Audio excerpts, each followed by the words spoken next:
This better be a scary book. That's all I have to say about this. Let's say hello to the kids. Okay, I'll say hello. Hey kid, welcome to your KidTime StoryTime. As you can see, Cranky Maleficent and I are going to read this book, which looks fascinating, called Once Upon a Time. Why is that vampire holding a carrot? I don't know. Shall we read and find out? This better be good. Oh, she's flown off. All right.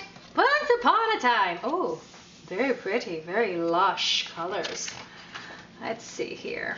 What's it say over here? Dagmar is not like other vampires. All right. Well, let's see what he is like. Once upon a time. All right, here we go. Ooh, pretty. Look at that castle up on a hill. Of course, I think it's pretty because they're like haunted mansions. Once upon a time, in an old black castle, high on a jagged, craggy mountain, there lived a young vampire named Dagmar. Dagmar was a gentle soul. He didn't do many vampire things. He never flew around or left the castle grounds. There was no need, because unlike other vampires, Dagmar was a vegetarian. What? He's drinking... This is not blood. He's drinking cherry juice and eating a carrot. Oh gosh, you know Maleficent is going to be complaining bitterly about this book. At night, when the other vampires flew off to hunt, Dagmar tended to his moonlit vegetable patch. Unfortunately, his vegetables grew far slower than his appetite. But that was not the problem, because Dagmar had something else he loved to eat even more than carrots and squash. Behind a stone in the castle wall, he had a secret stash of candy. Once a year, Dagmar's ghost and monster friends would bring him a generous gift of treats. But it had been a long time since the last delivery, and now, when he reached into his stash, Dagmar found nothing but an old, stale, gummy worm. Reluctantly, he ate it. I probably would too. Dagmar slumped in the corner of his garden. What good was life without candy? Just then, a little skeleton came by and asked, "What was wrong?" "I run out of candy," Dagmar moaned. The skeleton shrugged his bony shoulders and probably crackled. "I know where you can get a whole lot more," he said. Dagmar had to know. "There is this holiday tomorrow night," the skeleton said. "It's called Halloween. All the monsters go to town and the humans hand out candy for free. But you have to wear a scary costume, I think." Dagmar wasn't sure. He never met a human before. Just the idea gave him the shivers. But then he thought of all the candy he could get, and he knew he had to be brave. Free chocolate, free. Oh, yes, nothing like chocolate to motivate you. So Dagmar leapt into action. He asked his friends for some spooky costume ideas. "A puppy, he'll chew your bones," said the werewolf. "A kitty, she'll tie you up with yarn," added the mummy. "Butterflies have creepy wings," offered a moth. But none seemed right. None were scary enough. There was not much time. Dagmar would have to keep thinking. Oh, okay, there's the werewolf. And this is the moth. And this is the mummy over here. Oh, we got a lot of friends. Okay, that's good. That's good. There's the werewolf. Okay, so what's this thing? Okay, I'm confused.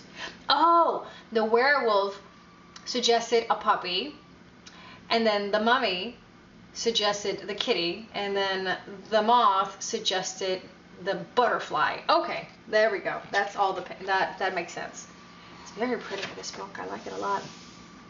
Dagmar told his friends, his parents, what he had planned to do. They were worried. Worried. He was such a sensitive little vamp.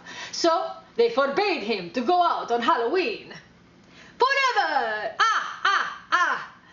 Dagmar grew so upset that for the first time since he was a baby, he turned into a bat and flew away. "I'm leaving forever," he yelled. Oh boy, look at that. Mom, she's so proud. He finally batted out. Dagmar soared over the dark, sleepy town. "I'll never get a costume," he fretted. Look at the town. It's all, we've got a Halloween superstore, it's got the corner store, no night street parking. There's an ATM, ice, fresh candy. Candy.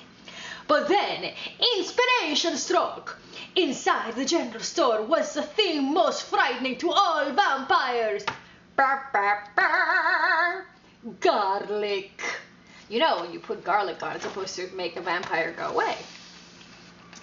A garlic costume would prove his courage. Dagmar rushed back to the castle and got to work. A mummy lent him some linen. That's very nice. He probably has some extra. A spider donated some string, and Dagmar stitched until dawn. There was only a moment to show his parents before sunrise. "Eee!" his parents screamed. They were truly afraid and proud of their scary son. Reluctantly, they allowed Dagmar to go out on Halloween. "Only one thing," his mother said. "You must keep that frightening costume out of view." Hey! So Dagmar hid his creation in the closet and crawled into his coffin for his day's sleep. When he awoke, it would be Halloween night. On the first crow of the vulture, Dagmar jumped up. He quickly brushed his fangs and then he sprinted to the closet. But when he opened the door, a blast of giant zombie mouths fluttered out. They had eaten his masterpiece. No! Ah! Again, Dagmar exploded, poof, into a bat and flapped away. "Never to return," he yelled.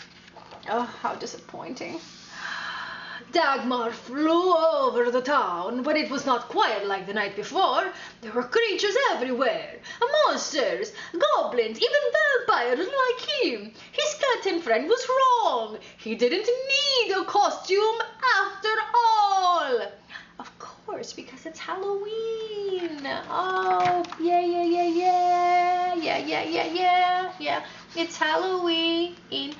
Bats are scary, and aliens, and ghosts, and bears, and a red-headed bird, and a monster, and a scary bird, and an angry carrot, and a running piece of grass, and a little baby bat, and a little blue thing, and the Grim Reaper, and a skeleton that looks like he's from the Day of the Dead from Mexico, and a Frankenstein, and a witch. Okay, you got the idea, right? The town is bumping with monsters.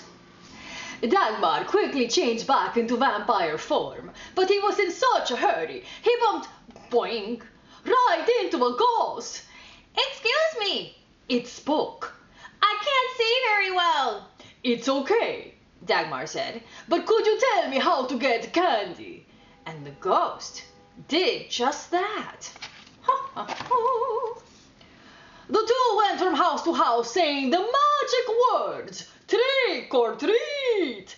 Each time, Dagmar followed the lead of his brave, ghostly friend. He hid his face behind his cape and stuck out his hand, shielding himself away from any human glimpse.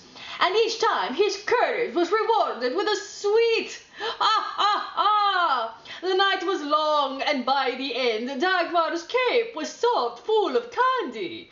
It was time to say goodnight. "By the way, I really like your costume," said his friend.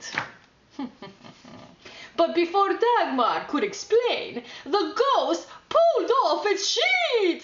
It wasn't a ghost at all. Ah! It was a little girl with pigtails. A human! And the candy goes flying. Oh, she has red hair. Like me. "Dagmar!" Dagmar let out a howl and ran away as fast as he could. But the human chased him. "Dagmar!" She shouted his name. "Dagmar!"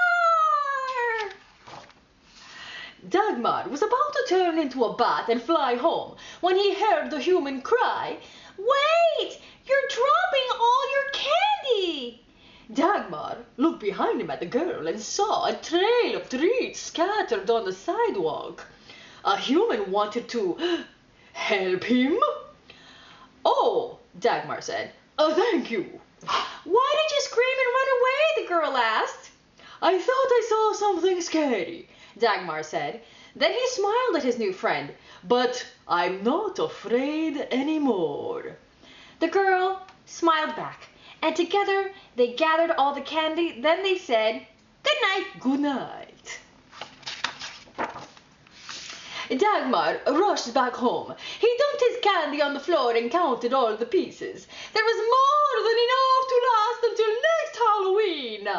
Carefully, Dagmar arranged all his treats inside his secret stash. Then, just before the break of dawn, he brushed his fangs, dove into his coffin, closed his eyes, and started to dream about what could be. I think Dagmar's feeling a little romantic. And look at all the candy. Candy to last for the whole year. Look at that. Candy everywhere. To last for an entire year. The end. And that was the story of the vegetarian Dagmar. Once upon a time. What was that? What do you mean, Maleficent? That was once upon a time. No. Where was the terror, the biting, the blood, the hysteria? You tricked me again.